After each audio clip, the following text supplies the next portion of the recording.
nuestra vida siempre queda grabada. En alguna forma queda grabada, más ahora con la tecnología. Todos tienen a la mano una cámara fotográfica. ¿Quién no tiene celular? Quien no tiene celular no está modernizado. Por eso dependemos mucho del celular y con el celular podemos captar todo, ¿no? Entonces, eso nos hace de que si lo extrapolamos a la parte clínica, son representaciones que sugieren o indican una huella, una foto. Si lo extrapolamos a la parte médica, la historia clínica es el registro de todo lo que le sucede a un paciente desde que entra al hospital hasta que sale en un estado de salud o con los pies por delante hacia a visitar a San Pedro, ¿no? La historia, por eso quiere decir que todos los hechos en la historia deben estar representados por cuestiones médico-legales, porque a veces hay accidentes, atropellos, envenenamientos y todas esas cosas, homicidios. Entonces los jueces piden la historia clínica y a través de la historia clínica ellos pueden hacer el diagnóstico, si hay una denuncia por mala praxis o una denuncia por errores, ¿no? A esta cosa. Por eso que todo documento público, oficial, máximo tiene una duración de 5 años. Después de los 5 años no lo puede eliminar. La historia clínica se puede, pero no se debe eliminar mínimo 20 años. Porque hay casos que suceden que después de 10 años una persona fue operada, no saben de qué, y quieren saber, entonces recurren al hospital donde se operó o a la clínica, porque la clínica también tiene que guardar todas las historias y los pueden solicitar. El único que puede solicitar la historia es el mismo paciente o el familiar más cercano directo, o aquel que tenga un poder para solicitar su historia, o el juez. El juez puede solicitar que le envíen la copia de la historia clínica para casos. Por eso es que los hospitales están llenos, pues los almacenes, las historias están ahí, ¿no? Por eso tienen número y las tienen seleccionadas de tal manera que cuando la piden, ya ellos saben dónde está la historia de hace 5 años, de hace 10 años, 20 años, ¿no? La historia clínica es un documento médico legal, donde tiene que estar registrado, si se paró la mosca en la frente del paciente y ustedes lo detectan, tienen que ponerlo, ¿no? Porque a veces uno dice, no, ¿qué importancia tiene tal dato? Y justo a veces en ese desconocimiento de ese dato puede quedar muchas cosas. Por eso la semiología es la ciencia médica que estudia, ¿no?, los signos y síntomas. Signos son lo que ve el médico. Yo veo que está histérica, que tiene un herido. Y síntomas es lo que el paciente manifiesta. Y lo primero que uno debe hacer es escuchar al paciente para decir, estos son mis síntomas. Me duele esto, tengo esto, aquí en un momento tal cosa. Entonces, juntando los síntomas con los signos que uno ve, ya uno puede hacerse un aproximado de la enfermedad que tiene el paciente. Y eso lo corrobora ya con los exámenes de laboratorio, los exámenes radiológicos, ahora que tenemos ecografía, tomografía, resonancia magnética, todas esas cosas. Incluso ahora tenemos ya aparatos de la robótica que están usando en algunos países, claro, todavía, para hacer el estudio de los pacientes.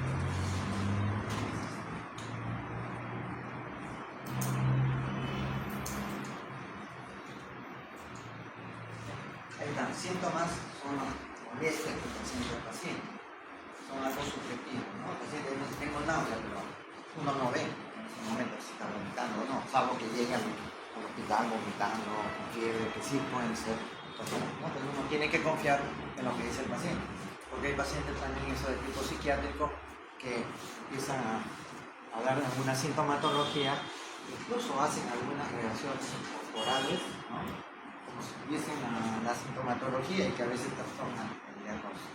Son los pacientes hipocondríacos, ¿no? Me duele acá, y uno le examina y no hay nada, pero tiene que creerla porque de repente por ahí realmente le duele. Y el conjunto de síntomas y signos se conoce como nombre de síndrome. Por ejemplo, una persona tiene fiebre, la fiebre no es patognomónico de una enfermedad. Hay casi todas las enfermedades que presentan con fiebre, con náusea, vómito, diarrea. Entonces, por eso se habla de síndrome. Síndrome es el conjunto de síntomas y signos que presenta la paciente, pero que no es patognomónico de una enfermedad, sino que sí. Por ejemplo, si hablamos de fiebre, tenemos que hablar del síndrome febril, síndrome nauseoso, síndrome vertiginoso, que es cuando la paciente requiere mareo, ¿no? Y así sucesivamente. Y cuando ya tenemos signos y síntomas que pertenecen a una o algunas más enfermedades, que hay que desvirtuar cuál es la verdadera, hablamos ya de la enfermedad. La enfermedad es un conjunto de signos distintos característicos de una enfermedad o de varias, ¿no? De las cuales a veces uno tiene que hacer un diagnóstico selectivo. Por eso siempre cuando uno hace un examen pone un diagnóstico presuntivo y tiene que poner ahí 3 o 4 diagnósticos para ver cuáles son los que se asemejan a la realidad del paciente y poder darle el diagnóstico definitivo y darle el tratamiento, porque cada enfermedad puede tener síntomas parecidos, pero el tratamiento es diferente. Hay tratamientos que son netamente médicos, hay tratamientos que son netamente quirúrgicos y hay tratamientos que empiezan con tratamiento médico y terminan con tratamiento quirúrgico.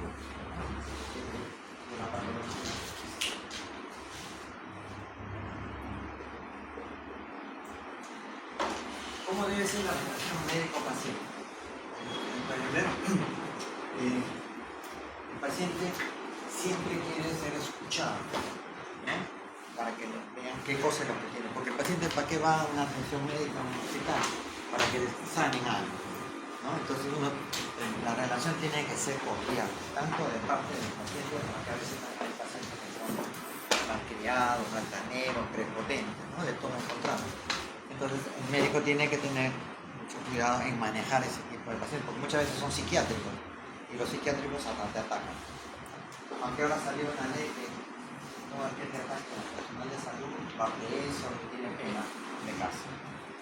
Entonces, pero una vez que ya te golpea un paciente, ¿qué vas a hacer? Ya te dio el golpe, así por más que no te preso. Entonces, el médico tiene mucho tino y buen trato. Así esté fastidiado, tenga problemas, debe escuchar siempre al paciente. Primero que el paciente diga lo que quiere.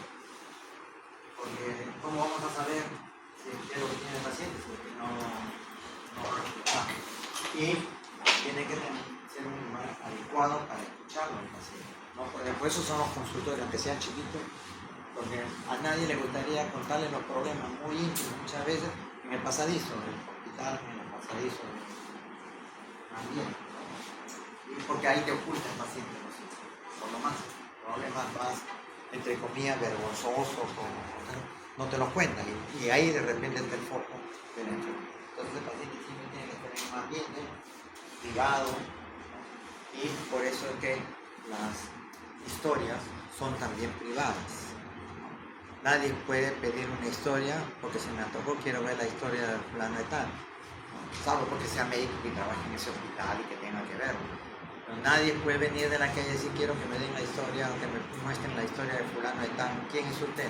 No, soy su amigo, soy su vecino, soy su comandante. No, las normas permiten que solamente venga el personal, la persona más directa con identificación, porque es un documento privado, nadie.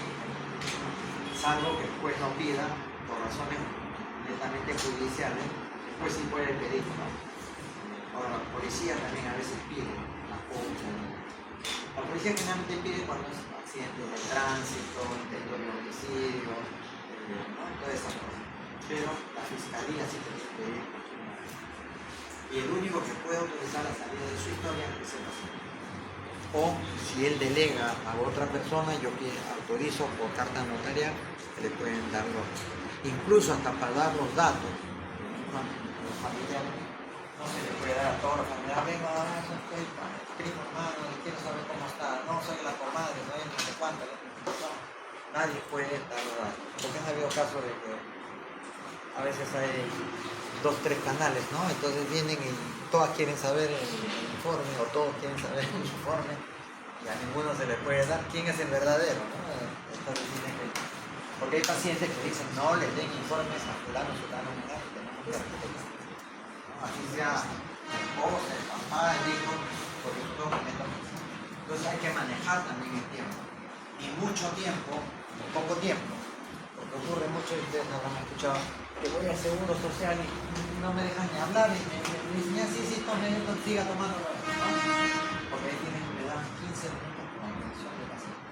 De 20 pacientes en horario de parto. Entonces por eso que la gente prefiere ir a consultorios privados o particulares, porque la atención en el seguro, pues, en los hospitales también, ¿no? Hay mucha cantidad de afluencia y poca la capacidad de atención. Entonces, tampoco podemos esperar que el paciente le suelte todo, ¿no? 1 hora, 2 horas, no, porque el paciente le dice, vengo para tal cosa, pero mi comadre me dijo que tomara tal cosa y tome tal cosa. Esas cosas no nos interesan. Nos interesa en lo que estás sintiendo, lo que estás padeciendo y vamos a buscar tu solución. Y bueno, esto ya depende del profesional, ¿no? Por eso uno prepara siguiendo 7 años de estudio, uno de médicas, ahora me llaman ciencias generales, 5, 6 de facultad, son 7, más 1 de internado, más 1 de CERU, que son 8. Y si quieres especializarte son 2 años más, o 3 años más.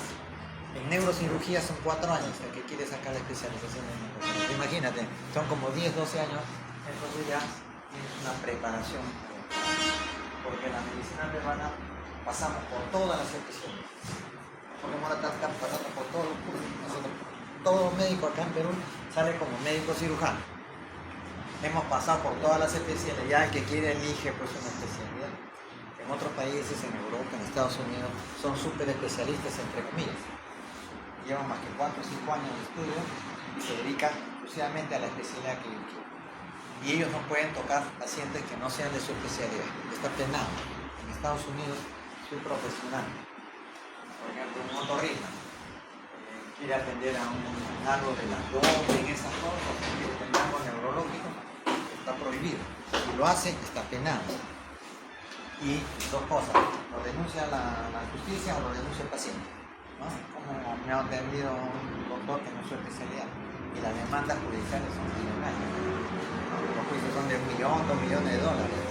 Por eso que en Estados Unidos todos tienen su seguro de mala praxis, que si hay un error, el paciente se queja o realmente hay una falla, ese seguro le cubre, ¿no? Tienen sus abogados, todos ahí, pero sí es costoso.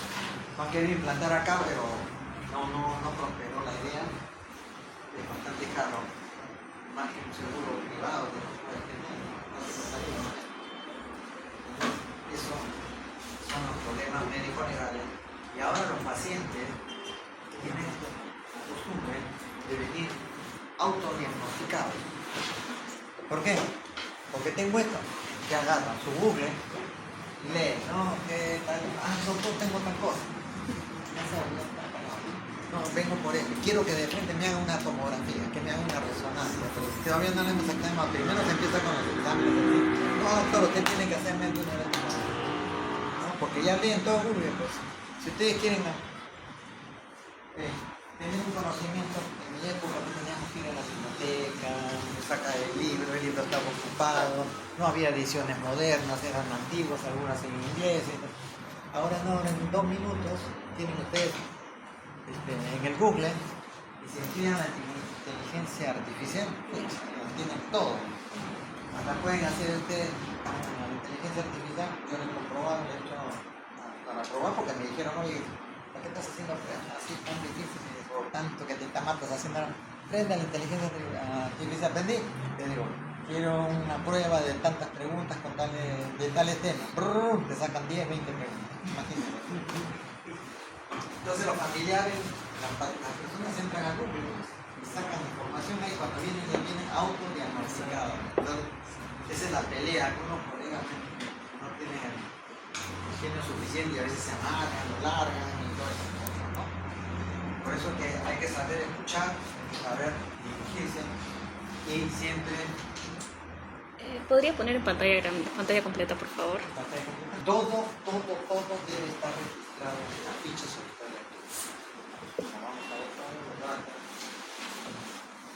¿Por qué? Porque a veces el paciente ya en la próxima no es atendido por el mismo médico. ¿qué nos vamos a estar acordando si vemos a diario 10, 15 pacientes? ¿No? Si hemos operado 20, 30, 40 pacientes en los últimos meses, ¿qué nos vamos a estar acordando, ¿no? Específicamente? Entonces, cuando ya viene el paciente porque es una oportunidad, no soy yo, estoy de vacaciones, me fui de viaje, estoy renunciando al hospital, pero queda en la historia. Entonces el médico ya lee la historia rapidito porque hay un resumen en el Epicrisis donde está un resumen de lo que tiene el diagnóstico, las enfermedades, las patologías, el diagnóstico, tratamiento médico y tratamiento quirúrgico. Entonces con esa hojita de Epicrisis ya yo me entero. Entonces ya cuando lo atiendo ya tengo cierto conocimiento de la patología que tenemos, ¿no? Y siempre presentar la información, tener registrado, cuidado con el lenguaje no hablado, ¿no? O sea, con lo que escribes. No puedes inventar, escribir más de la cuenta, cosas como esas. Hay varias definiciones en una historia clínica. Esta clase va a ser más o menos de generalidades. Así como ustedes tienen medicina 3 y tienen ahora clínica quirúrgica 1, mis temas están enfocados a la parte quirúrgica. Y la doctora López, por ejemplo, medicina 3, ella me enfoca a la parte clínica. Yo más que todo voy a hablar de la parte, no voy a hablar de las enfermedades en sí, así cuáles son los síntomas, bueno, porque eso es parte del próximo ciclo del curso. Ahora son generalidades desde el punto de vista quirúrgico y no está la generalidad del punto de vista quirúrgico. Entonces, ¿cómo define? Se define como un documento médico legal que contiene todos los datos psicobiopatológicos, lo bueno, lo malo y todo lo que tiene que hacer está registrado. Porque en la historia también se pone, cuando está todo normal, se pone normal, ¿no? Sin alteraciones significativas, sin antecedentes de importancia. Pero cuando uno lee ya pues está completo. Para otros es la narración escrita, ordenada, clara, precisa, de todos los datos descriptivos a un. Y para otros es el arte de leer, oír, entender y de escribir. La anamnesis es el interrogatorio que hace el médico a un paciente. Yo, doctor, vengo por esto y otro, que me pasó esto a tal hora, me dio tal forma. Esa es la anamnesis. Eso es lo que yo tengo que poner en la historia. Refiere el paciente que ha tenido tal cosa en tal fecha. Requiere tal cosa, ¿no? Que aparte tenía tal náusea, vómito, diarrea. ¿No?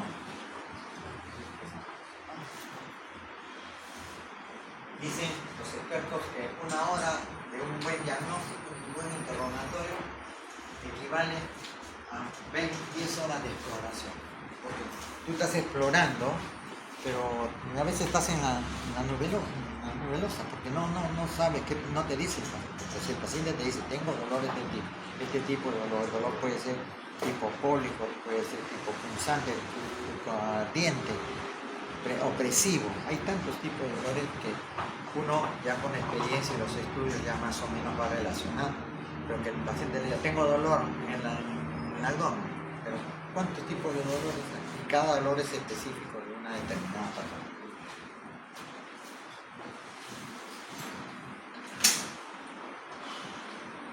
En la entrevista debe haber confianza, ¿no? Para que los pacientes se vayan tranquilos. Sí, el doctor me escuchó y el doctor me recomendó y me está yendo bien con el tratamiento. Pero si no lo atendiste bien o tienes mala gana, el paciente dice, el doctor me atendió mal, el medicamento que me dio no me hace efecto, porque mucha parte de la terapia es la parte psicológica. Si tú psicológicamente no estás de acuerdo con el tratamiento, no te vas a sentir bien. Por consiguiente vas a decir, ese médico es malo, no vayas, que esto, que lo otro. Entonces, y el médico, son ustedes cuando vayan a conversar con un paciente, tienen que demostrar seguridad, aunque en el fondo no sepan, ¿no? Qué cosa es lo que tienen, ¿no? Porque es un diagnóstico bastante, uno tiene que estar seguro de lo que dice, sí, esto, que no. Porque uno tranquilamente, en un momento quiere agarrar su Google también, pues, ¿no? Porque biblioteca ya ni existe, la biblioteca ya no me puede decir la biblioteca cerrada, libros viejos, polillados. Entonces agarras de Google y recuerdas, pues, por ejemplo, con el CIE-10, conocen que es el CIE-10, ¿no? Ahora ya las enfermedades, por razones privadas, ya no ponen el diagnóstico. ponen el clave. Cada uno tiene un código. Entonces, son como 10.000 patologías que están inscritas en un sistema que se llama CIE-10. Es la 10ª revisión. Imagínense que han habido 9 antes. Entonces, ahí sale con números. Incluso las personas que van al Seguro Social, cuando le dan el certificado de caso, no ponen apendicitis aguda, ponen el código. Sí, ¿no? Ese no sé cuánto. Pues ahora se está haciendo por privacidad, porque nadie puede enterarse de lo que tiene. Pues, así, tuvo un aborto, una pérdida, nadie tiene por qué enterarse si lo perdió o no lo perdió, ¿no? Es cuestión ética también, ¿no? Entonces, el lenguaje también debe ser adecuado. Lamentablemente a veces todavía tenemos pacientes quechua-hablantes, ¿no?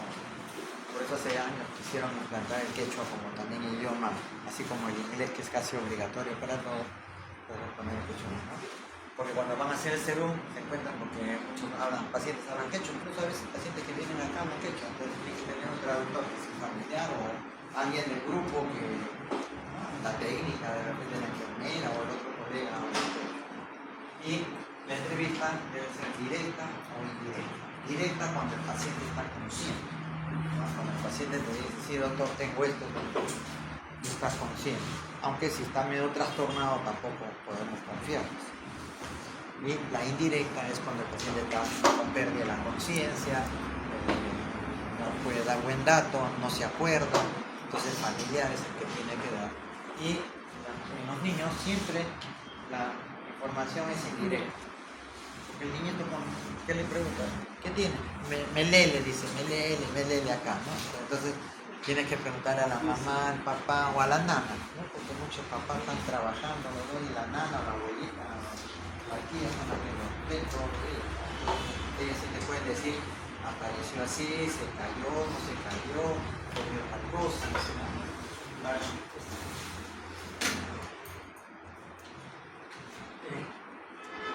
Hay que tener una estrategia, como profesional, y ustedes como futuros médicos tienen que empezar a aprender a hacer estrategias. Conocimiento, por eso que nos pasan por todas las especialidades. Tenemos que saber la anatomía, la fisiología, dónde se localiza, cómo funciona, qué segrega. Eso es lo que nos enseñan en la facultad, ¿no? Conocer los signos del síntoma del paciente enfermo y el conocimiento de los exámenes.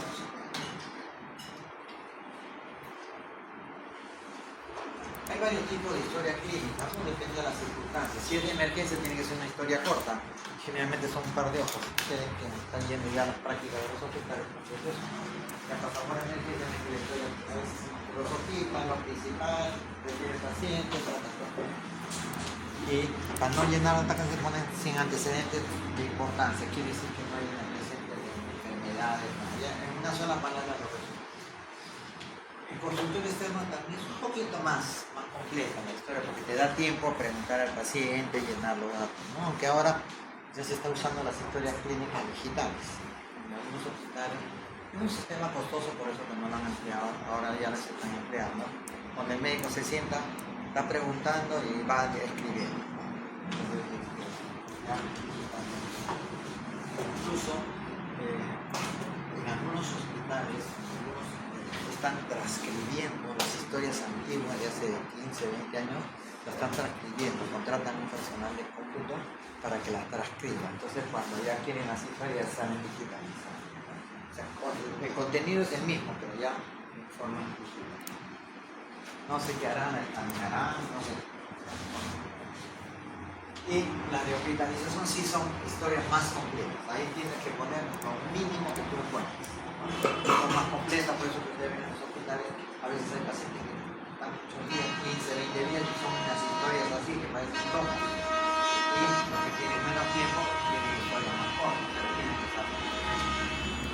Actualmente también se hacen historias de visita domiciliaria, porque hay algunas empresas privadas y el mismo seguro, por ejemplo, para atender el sistema de PADOMI, si ustedes tienen un abuelito o un tío de la edad que van a la casa, entonces ya hacen una pequeña historia, ya es rapidito, de nada más. Y dependiendo los pacientes pediátricos o mayores.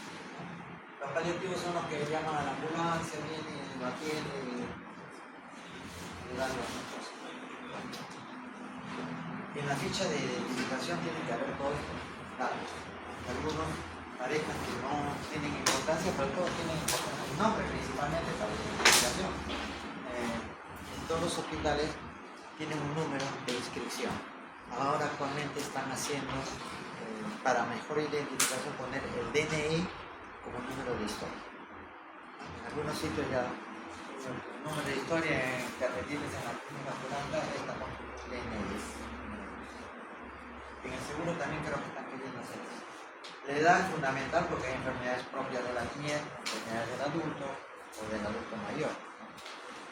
Lugar de origen también es bueno porque si viene de un sitio no urbano, donde no hay agua, no hay desagüe, no hay mucha atención médica por esa zona, no tienen los herbolarios, la gente de forma primitiva, tiene que saber de dónde viene, porque de repente ahí está el foco, ¿no? De repente es un proceso infeccioso, o no tiene agua, o cría animales, y ustedes saben que los animales cuando se contaminan, a veces están contaminados y contagian parásitos, que son causantes de enfermedades.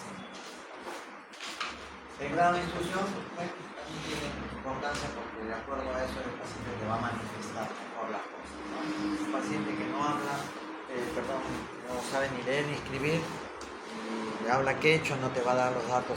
Si tú le preguntas cómo ha sido su dolor, no sé, me duele, no te dice. El que está más instruido te dice el dolor es como si me quemara, como me retorciera, tipo cólico, opresivo, como todo, ¿no? La ocupación también hay que ponerla, porque puede el paciente venir continuamente con dolores lumbares, ¿no? Y le preguntas, ¿dónde que trabaja? Yo estoy en construcción civil, ya ahí vas analizando cuál es el origen. Y ahora actualmente están apareciendo muchas enfermedades que no habían antes, con la cuestión del celular, la computadora, todo el mundo está en esta posición, así, y ¿no? Problemas oculares, los problemas de columna cervical, ¿no? En los trabajos también la secretaria está sentada todo el día y algunas de las patologías tienen el origen en ese estado de reposo, digamos, entre comillas, ¿no? Que no está caminando. Por eso, cuando uno trabaja así en cómputo, se les recomienda que cada hora o cada 2 horas se levanten, caminen, se estiren, den unos pasitos para que haya mejor circulación. Entonces hay muchas patologías que son ocasionadas por eso. La religión también tiene ciertos factores generales, ¿no? Pero que no interviene, sí. Disculpen si acá hay algún testigo de Jehová, lo respeto todo, pero los testigos de Jehová tienen un problema en el sentido que no permiten la transfusión sanguínea. Entonces, cuando estás en el dilema de que necesitas ponerle una transfusión, la gente no autoriza, el familiar menos. Yo he visto casos que han preferido que se muera la hija, el familiar, y no han autorizado por ese problema, que dice que le meten el diablo, bueno, esas son sus creencias, se respetan, ¿no? Entonces, ¿qué es lo que hacemos a veces nosotros? Yo trabajo en el hospital de emergencia Casimiro, pues ahí vemos pacientes que muchas veces llegan y tenemos que hacer la transfusión. Tenemos que venir muchas veces que ponerle la sangre y llamar inmediatamente al fiscal, ¿no? Hay un fiscal de familia que viene en esos casos. Entonces, los obliga, ¿no?, a familiar autorizar.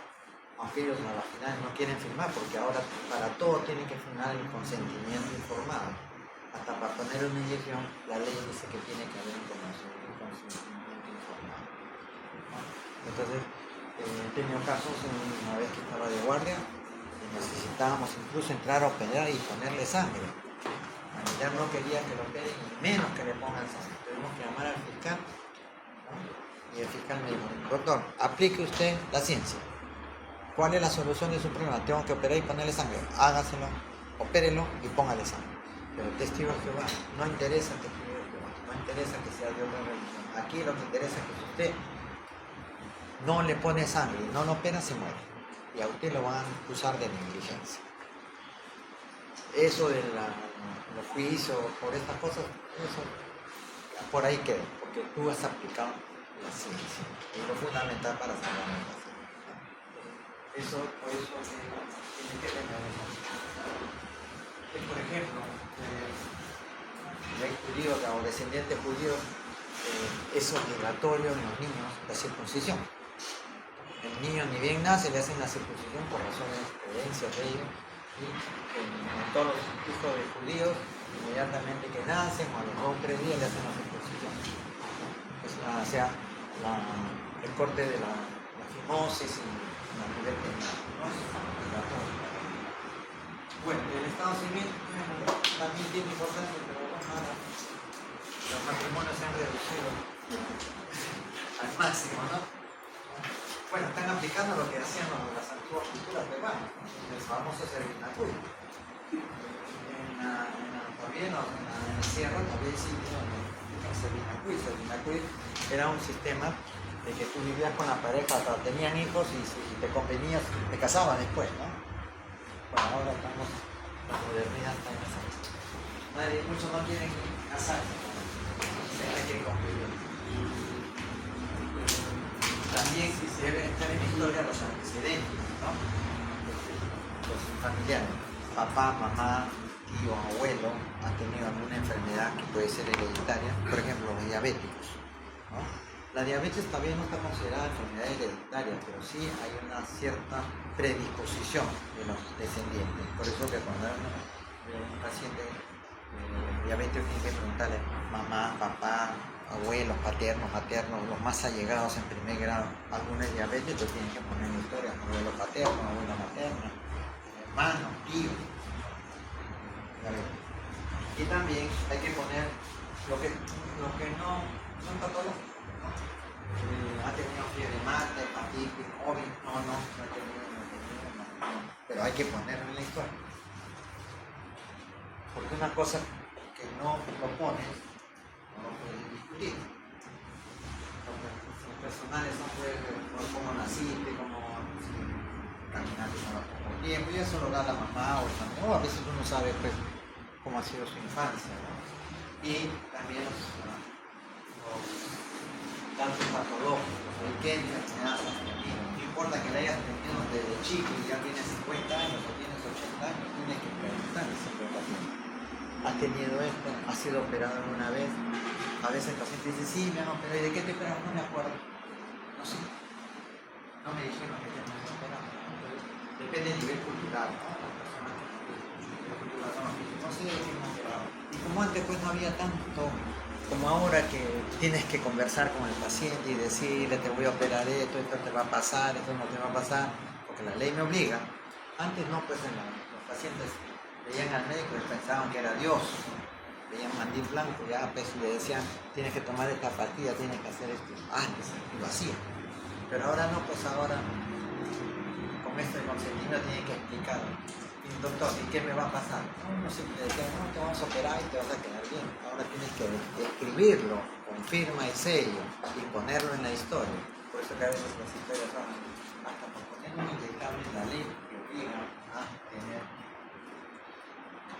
sin consentimiento informado.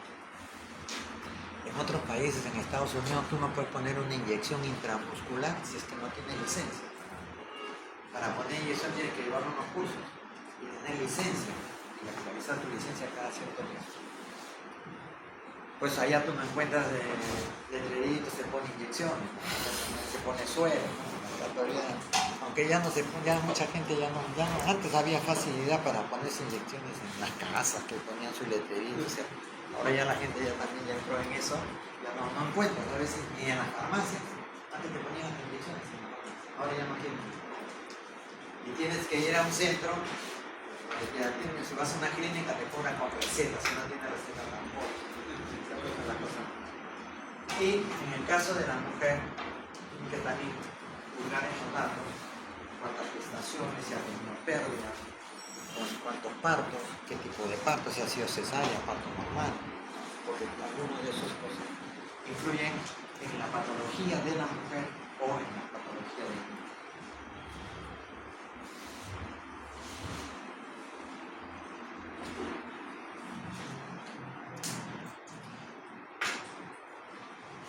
Los antecedentes heredofamiliares, ya les había dicho, ¿no? Hay patrones de enfermedades, por ejemplo, la hemofilia. La hemofilia es un trastorno sí hereditario por trastornos en la coagulación sanguínea. Son pacientes que si se hacen una herida no hay cómo pararlo. Sangran. Son pacientes que cuando hay que operarla hay que ponerles un tratamiento de factores de coagulación, porque si no se pierde sangre, no sale la operación.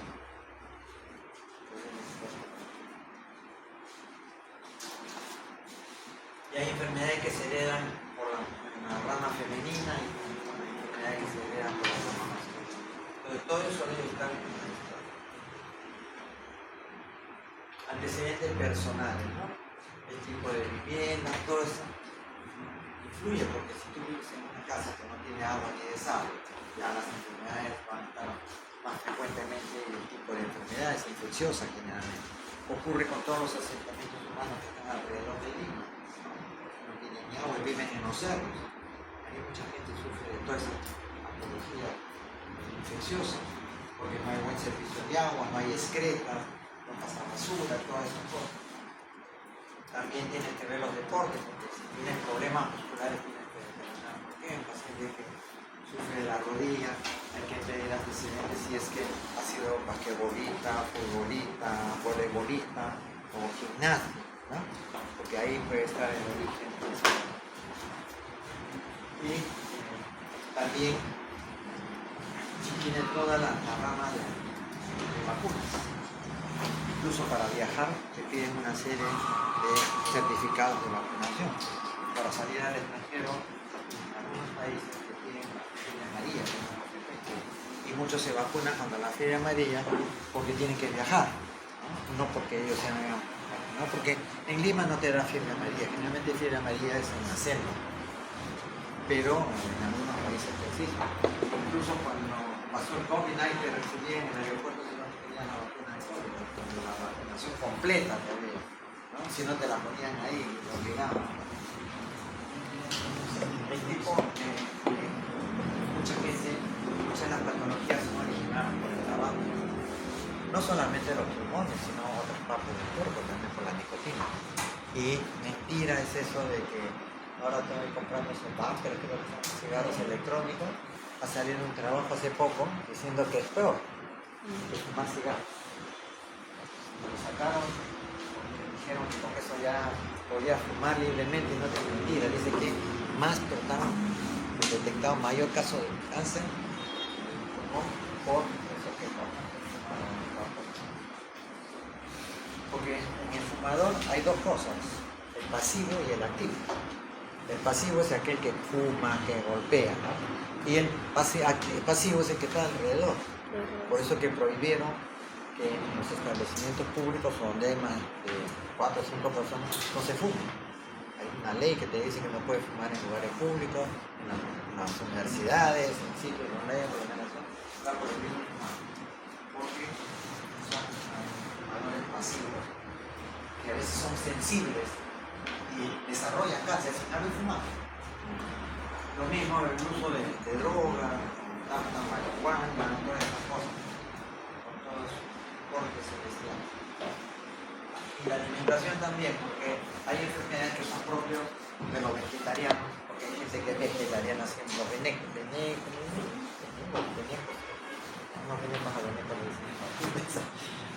bueno, un nombre parecido. Eso es puro vegetal. También dan determinadas patologías. Veganos se llama. Y el que come también pura carne tiene más patología que colesterol o la alimentación. Si no, en la actualidad, ¿por qué creen que está apareciendo mayor cantidad de enfermedades a la vesícula? Gente joven, yo he visto el otro día operar a una chica de 15 años con cálculos, que no era lo frecuente era en 30 y 35. ¿No? ¿Por qué? Porque comen mucha comida chatarra, ¿no? Van al restaurante y piden sus salchipapas, ¿no? Y le dan bien, tal. ¿Qué más quiere? Échale de todo. Le echan pura grasa, porque todas esas salsas son que mayonesa, que ketchup, todos tienen su preparación grasa, ¿no? Entonces eso está aumentando, que la gente sufra últimamente mucho de colesterol, muchas funciones hepáticas, muchas vesículas, ¿no? Emergencias, siempre la mayor cantidad de patologías de emergencia de apendicitis, úlceras o gastritis y vesículas en personas de edad media o de avanzada. índice de apendicitis sigue frecuente. ¿No? Sí, siempre se presenta. De cada 8 o 10 casos de operaciones de emergencia, 5 o 6 son apéndices. Sí. Las vesículas están aumentando. Los casos de colecistitis están aumentando. Por eso, porque comes no solamente con la grasa, sino que se va con la vesícula es un depósito de las bilis. Y cuando están depositadas ahí se van concentrando. Y si estás comiendo muchas grasas, se van calcificando, se van solidificando y van formando los cálculos. ¿No? Y eso provoca. Y las gastritis y los úlceras del estómago han reducido, pero su mínima expresión, después la entonces, todos estos antecedentes también tienen que estar en la historia, ¿no? La infancia, las operaciones, las atenciones médicas, si ha tenido traumatismo, si ha habido fracturas, si ha sido operado, si ha recibido transfusión de sangre y si ha tenido reacciones. Y todo, si a una le dice, mire, yo soy alérgico a la palla, ¿no? Tiene que comer alérgico a las grasas. Hay gente, bueno, a quien no le gusta la comida china, hay gente que es alérgica a la Ajinomoto. Se presentan casos continuamente que hay gente tiene Ajinomoto, ¿le han hecho? No me den sin Ajinomoto, porque son alérgicos a la Ajinomoto. E incluso hay corticoides que se utilizan para los casos de alergia. Y hay personas que son alérgicos a esos, al Dexacor, a la dexametasona, a la clorofeniramina, que se utilizan en todo paciente que hace reacción de cualquier tipo.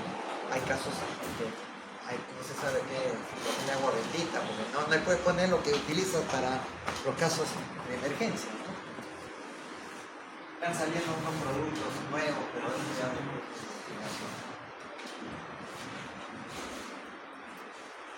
En el caso de la mujer hay que tener todos esos datos, ¿no?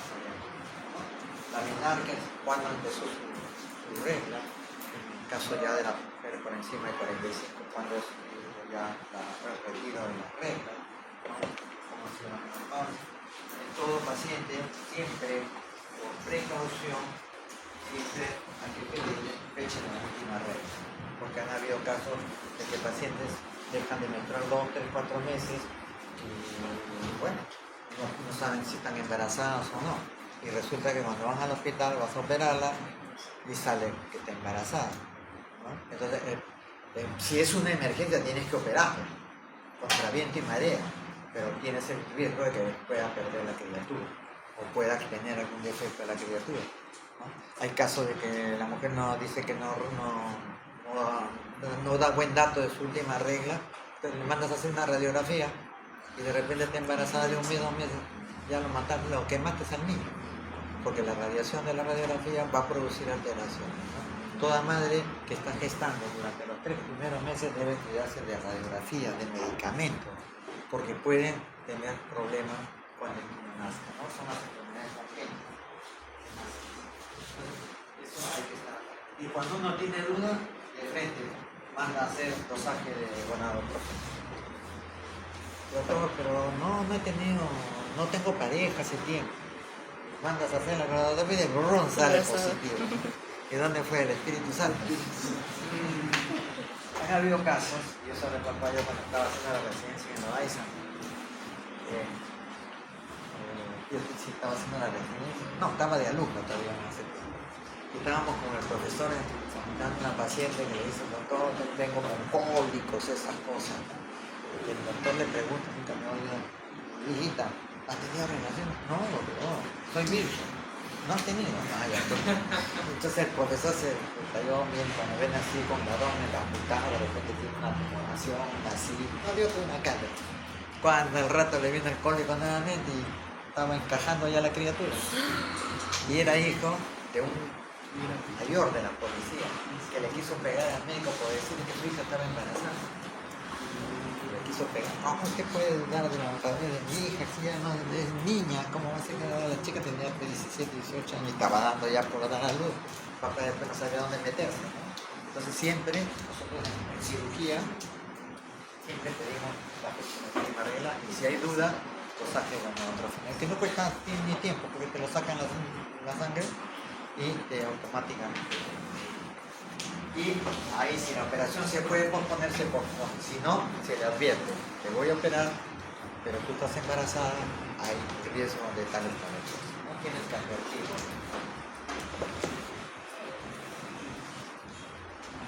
Otra información de los embarazos. O sea, hay una fórmula en ginecología que es GAP, G, ¿cuánta gestación? P, ¿cuántos partos has tenido? Si son partos normales, partos vaginales o partos cesáreos. C, si has tenido pérdida, si has tenido aborto. Eso hay que ponerlo siempre. Por eso que esos son datos íntimos de personas que no pueden ser dados en un ambiente diferente y que otra persona venga a verlo mal.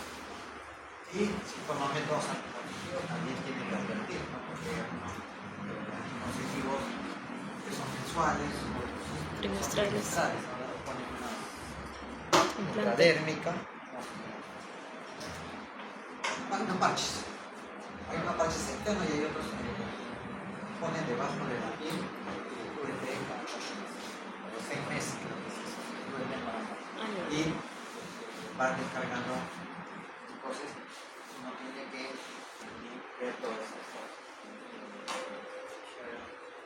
Cuando una persona está con la regla, a veces, si no es una operación de emergencia, puede decirle posponer, porque cuando hay menstruación hay factores, bajan los factores de coagulación.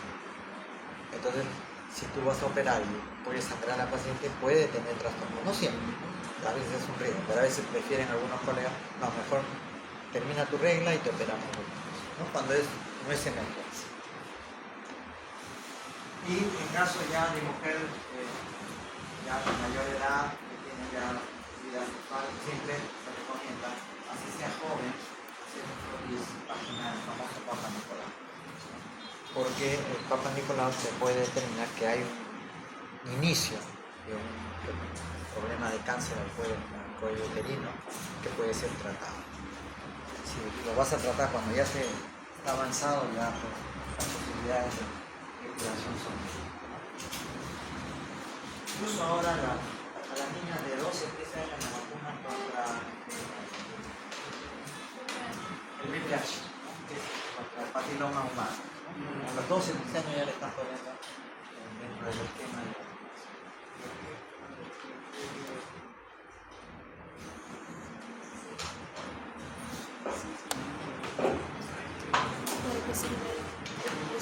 para el paciente desde el punto de vista de la historia, todos los datos.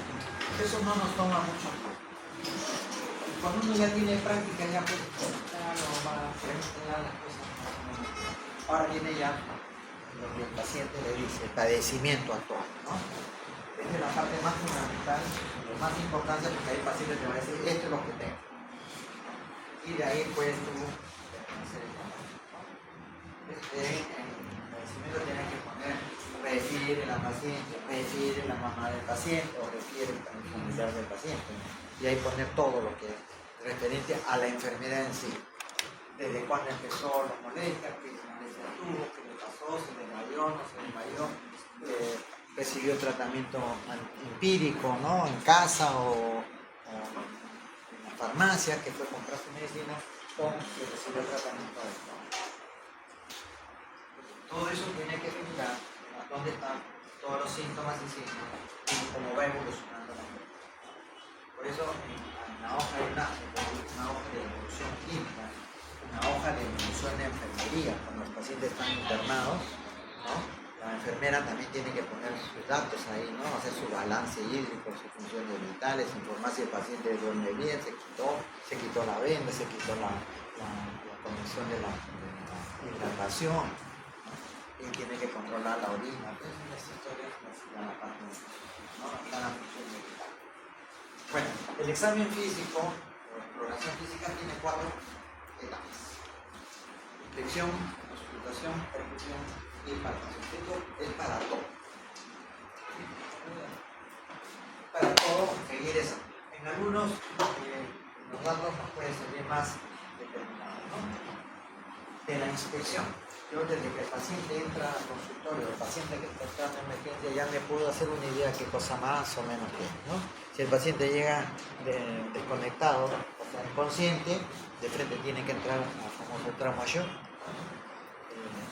inmediatamente. Y si lo traen los bomberos, lo trae la policía, con mayor razón, por los serenados, porque viene por un accidente traumático, lo atropelló, le pegaron, lo asaltaron, o lo encontraron tirado en la calle.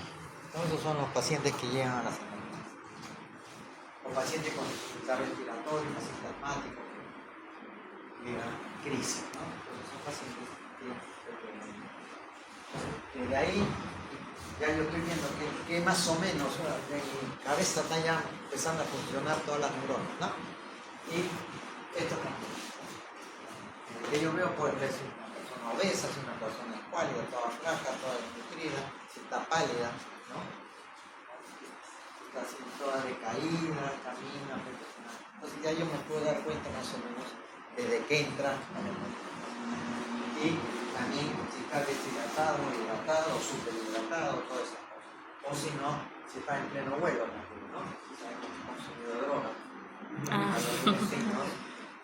veces llegan pues, uno viendo las pupilas y esas cosas, puede darse cuenta si está en pleno vuelo, ¿no? Ya está por aterrizar.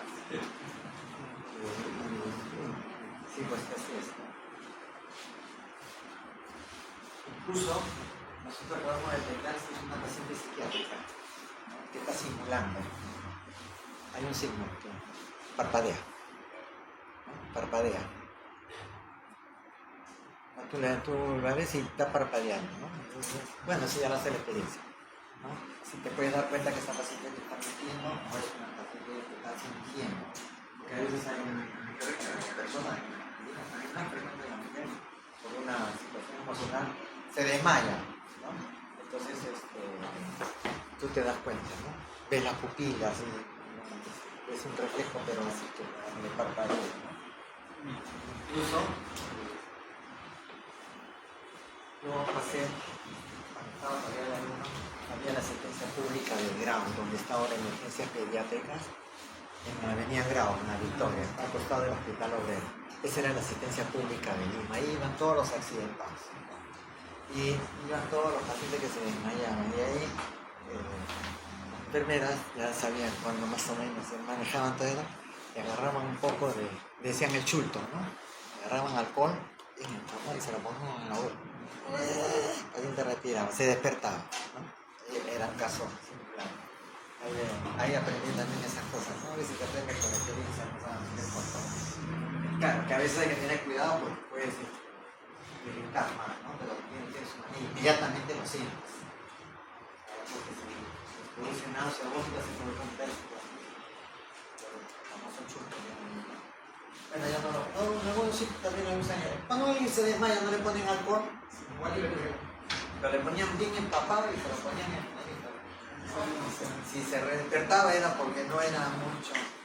Si no se despertaba, ahí sí ya era otra cosa. Esto también tiene que figurar en la historia, y esto finalmente lo manejan las enfermeras, ¿no? Cuando llega, temperatura, pulso, todo eso lo ponen, ¿no? Incluso hasta ella le ponen el tensiómetro, todo. Ahora, como ya todos son aparatos digitales, ya no necesitan ni saber tomar la presión porque le pones el aparatito que sale. Entonces, incluso los dedos les ponen un aparatito para ver la saturación de oxígeno. Saturación de oxígeno, pulso, todo eso sale igual. Y si tienes un monitor, ahí te sale todo, pulso, presión arterial, todo te sale igual. El examen físico cuando se hace en forma ordenada, ¿no? Segmentario, no se van a examinar por acá, después te vas para acá, te vas para la cabeza, no, tiene que ser en forma sistemática, ¿no? Recomienda el examen en cabeza, cuello, tórax, abdomen, espalda, ese.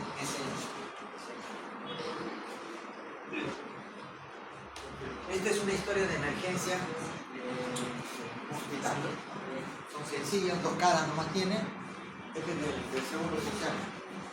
Tiene 2 caras, una de la otra. Y se ponen los datos principales referentes a la emergencia. Si hay un antecedente de importancia, lo pones, ¿no? El paciente diabético, antecedente familiar diabético o operado anteriormente, ¿no? Porque a veces, después de 3, 4, 5 años viene un paciente con dolor abdominal, con distensión abdominal y ya viene con un cuadro de obstrucción intestinal.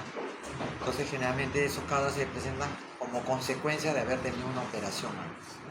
Entonces hay que preguntar si te han operado anteriormente. A veces cesáreas también, personas cesáreas hacen obstrucción intestinal. Porque así como han visto a las personas que tienen queloide, ¿no? Que es una cicatriz que se plasma en los intestinos, también las asas se pegan y se forman como unas telas que se Adherencia. convierten en bridas o adherencias.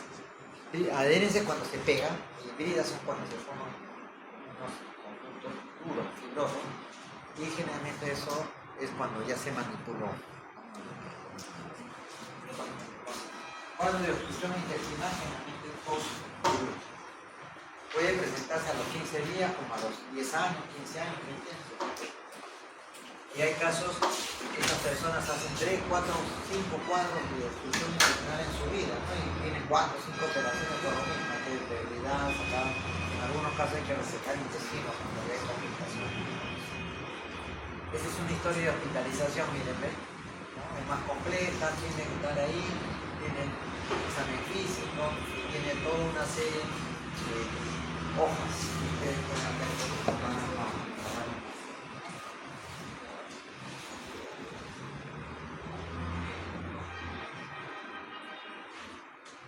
Este es el proceso que se debe seguir cuando uno va a examinar.